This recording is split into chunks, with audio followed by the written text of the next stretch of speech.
Hi, I'm Tom. I'm here from Asaf Mich BJJ. Today I'm here with the man himself, Asaf. Great to see you again, buddy. Likewise. First of all, I want to give a shout out. Thank you to Jiu Jitsu Mag for letting us contribute to such a great project. We love the magazine. We encourage everybody to check it out. So Asaf, today we're going to be talking a little bit about how you got into Jiu Jitsu, your thoughts about Jiu Jitsu, kind of a little bit about who you are. So why don't you tell me just like the question that is the most obvious to start with. How did you hear about Jiu Jitsu? Well, I used to, when I was a kid, we had the reruns of the UFC on the television, and I kind of started late watching the early UFCs. Watched Royce Gracie, like demolishes everyone without even knowing striking, being the smallest person, and it's kind of the same story for everyone. It just started for me late, and then since the UFCs weren't, I didn't watch them as they. Didn't watch them live? Yeah, exactly. I didn't watch them live, so I used to watch people doing MMA, and I was fascinated by the guard work. Like people from bottom winning the matches was awesome to me. And the first year I started, I only worked bottom game. I only worked close guard and rubber guard. How old were you when you started? I started Jiu-Jitsu around 22. 22. Cool. Yeah. I trained for a year by myself. Like I used to train Krav Maga, and I had access to a mat, and I had a friend who was also enthusiastic about Jiu-Jitsu. So I used to take stuff from DVDs and YouTube, and we used to try them, check this out. He used to come with stuff of his own, and then we basically sparred like 1 hour. If I remember, you told me once that you guys actually started doing a lot of the Enter the System, the Eddie Bravo DVDs, right? A lot of rubber guard. It's the first DVD I actually watched and had some sort of system to work by. Before that, it was just videos, random videos from YouTube.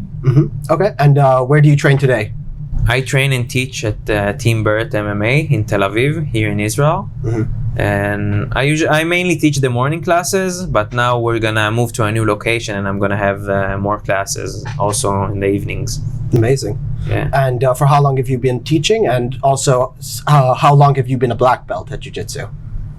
I've been a black belt for around exactly 2 years. I've earned my black belt in June 2017. 2017. That means you were training for how long at the time? 5.5 years. 5 years and 7 months. That's the time it took me to get the black belt.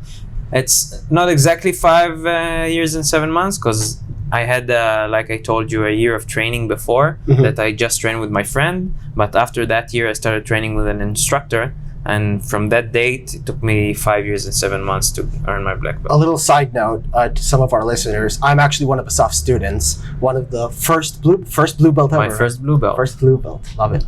And I remember you told me that when you were training as a blue belt, you used to train just an absolutely catastrophic number of times per week.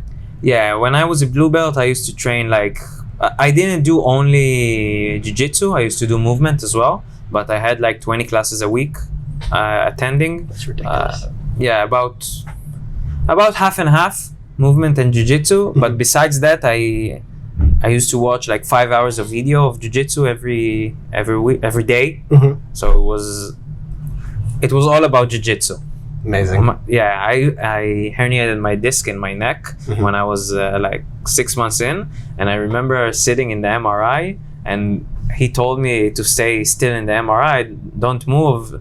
He told me if I want to, I can go to sleep. And I remember like thinking about techniques, working them in my head. It was amazing. So describe your game a little bit to me. What are some of the things that are more important to you about jiu-jitsu? Who are some of your big influences?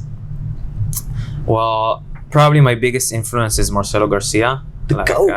Yeah, for sure. I used to watch his videos. I was subscribed to his website for like, I don't know, 2-3 years before I went there and trained there as well. And his game was fascinating to me. Besides that, he's the main influence in my game. And besides that, I take influence for many others, like Braulio Estima is someone I took stuff from. Eddie Bravo is, as I told you, actually the first one that fascinated me about jiu-jitsu. His fight with Hoyler, the first one was like Oh, so good. amazing. Shocking. For sure. And that even got me into the bottom game even more. So it was amazing. And my style about jiu-jitsu is, I actually had a conversation about that with Iran, my teacher, and he told me something about a martial artist, about how a martial artist has to feel comfortable with his body at all scenarios. And I told him that I'm not exactly a martial artist, I'm like a martial scientist. And that's my goal. Like, I'm not so big on timing, and I'm not trying to be very athletic, even though I can do that. I have the capabilities, but I really like to get stuff in a very methodical way. Like, if you do something, I want to understand what makes this work for you, and then I want to know how to counter that by using something that's just a better biomechanical move, or a better Something that will give you more leverage. yeah, something that will give you more leverage. Some kind of an advantage. Yeah, and also I'm really big on flow. I don't really like trying and force myself and force a move. If it doesn't work, I just move to another way, to another position, another move I'm doing. I think one of the best ways that I've heard your game described by somebody else was kind of like a tightening noose, that there's a certain amount of options. Like when you're playing open guard, your opponent has almost infinite amount of options, and slowly you just decrease the amount of options that they have until they inevitably find themselves trapped in some kind of a position and have no more options. Yeah, I think that's actually a good way to look at it. It's like when playing chess, people think that people who play chess know, like, see 5-10 moves ahead, and that's not the case. You usually work on intuition, that from this position you have this, and this is probably the best way to go, and then you go and you took 2 options out of the tree of like decisions, and from here you're only at one branch, and slowly you get through the branches, where eventually you get to a one leaf where you have, okay, this is what you have now. Someone wins the position. And it's not really like a 10 moves ahead that I think of the game. I think one of the positions that, to me at least, most exemplifies your game is Neon Belly. You have a fantastic Neon Belly. It's impossible to escape, and you have a ton of attacks from there, but it's a very soft style. Like, it's not a lot of pressure. I don't feel like you're excavating my stomach compared to a lot of other practitioners that we know that have a very rough Neon Belly game. They're trying to cause pain and discomfort to cause you to make a mistake. You don't really subscribe to that school of thought. No, actually, the opposite is how I approach jiu-jitsu. I really don't want to make you feel uncomfortable and like discomfort. And if you feel uncomfortable in a certain position, you're gonna try and explode out. That's not what I'm aiming for. I want to keep you at the place I want to keep you, and if I'm causing you discomfort, it's because I'm trying to lead you to a certain path. Let's say if I'm using the crossface and I'm trying to get you to move sideways, try to get you to expose your back or something like that. And regarding the Neon Belly, it's also like we can take the Neon Belly and divide it for mainly two ways to play Neon Belly. The one is heavy Neon Belly with a lot of pressure, and it's usually played on the sternum. And Neon Belly that's around the hips, that's way less... kind of a shin on belly variant. Yeah, of a shin on belly. I really like to hook the hip. And that doesn't really put too much weight on my opponent, but it's so hard to escape. Yeah. Like, control is better than weight, in my opinion. If I can control you, I don't have to force all my weight. I'm also a pretty light person, so I'm not trying to use my weight and make you feel very uncomfortable and like you can't move. I don't care that you move. It's just, if I can move better than you and catch you around the corner, that's my style. So we live in Israel, we trade in Tel Aviv, and there's actually a surprisingly vibrant community here. Can you share with our readers a little bit about that? Like, what is the jiu-jitsu scene like here in Israel? We have a lot of gyms, a lot of competitors. So can you share with me your thoughts about the scene here? Well, actually, I think the scene here in Israel is very developed, especially compared to Europe. We have many competitors here that travel to Europe and win championships. Like, they return with medals all the time. It's a very developed scene, and I think it's also like a very high level of instruction, and you can always find someone good to spar with if you need to, and it's also amazing to share knowledge with these people. I think one of the things that a lot of people don't know also is that our gym is actually from the Henzo Gracie lineage. Our head coach, Iran Burt, is a Henzo Gracie black belt, and we get seminars here from great people all the time. Gordon Ryan was here last year and did a seminar.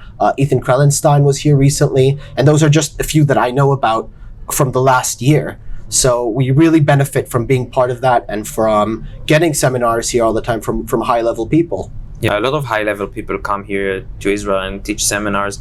It's amazing that they come here before even giving a seminar here. The fact that Israel is on the map for them, that they know we exist, it's amazing. Yeah, I agree. We even had 2 Bellator events over here over the last few years, because I think people recognize, or at least business people recognize, the community here. The MMA and the Jiu-Jitsu, to some degree, community here is very much alive. What do you see in your future? I mean, you've already reached black belt. You're one of the top black belts at our gym. What do you think is the future for you? Well, I actually wrote about it on Instagram. When I got my black belt, I thought it was like an end of a journey, but I actually realized it's the start of a new journey. And we've talked a lot about that it's the journey to get someone else to black belt. In every martial art, you aspire to keep and improve even when at black belt. That's true, like across the board. Yeah, across the board. But if you want to try and give something to the art, it's either teaching or developing something new, and that's what I'm focused on. I'm really a teacher now, and not a competitor. That doesn't interest me. Okay, so I think I know what the answer to the next question is going to be, because I've heard it time and time again. It has been drilled into my skull. What is your number one jiu-jitsu tip? Well, my number one jiu-jitsu tip is don't let anyone control your head. Your head is your temple, and head control is the most important thing you have in jiu-jitsu.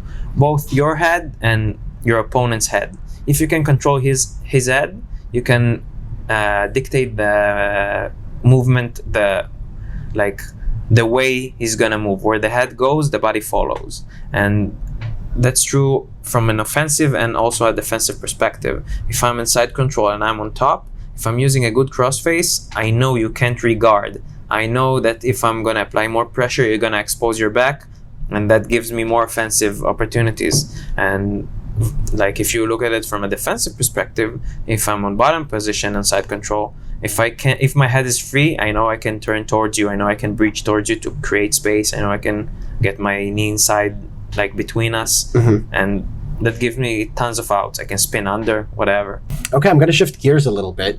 We've been running our Instagram account, Asaf Mich BJJ, please follow us, for about a year now. And we've been doing a lot of technique videos, and we've been doing a lot of, these longer form captions, trying to help our readers learn both about our philosophy and about techniques and how they can improve their game. And we're really at the beginning. I mean, we just broke 7,000 followers. And what do you see as the future for our social media presence? And is there anything on the horizon that people should know about?